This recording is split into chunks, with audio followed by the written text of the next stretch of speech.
Let's delve into nature and discover the amazing magic of photosynthesis. Did you know plants are like little chefs? They make their own food. This magical process is called photosynthesis. With sunlight, water, and air, plants create energy to grow strong and healthy. Let's dive in and see how their food-making factory works. Plants use their leaves like solar panels to soak up sunlight. They combine water from the soil and carbon dioxide from the air to cook up their meal. The result? A special kind of sugar called glucose that helps them grow, and they release life-giving oxygen too. Photosynthesis doesn't just help plants, it helps all of us. The oxygen plants release allows animals and humans to breathe.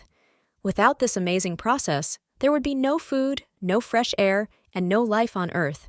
Isn't that incredible? Now that you know how plants make their food, why not look around? Spot trees, grass, and flowers. They're all photosynthesis experts. Subscribe to learn more fun facts and share your new knowledge with friends. Let's explore the wonders of science together.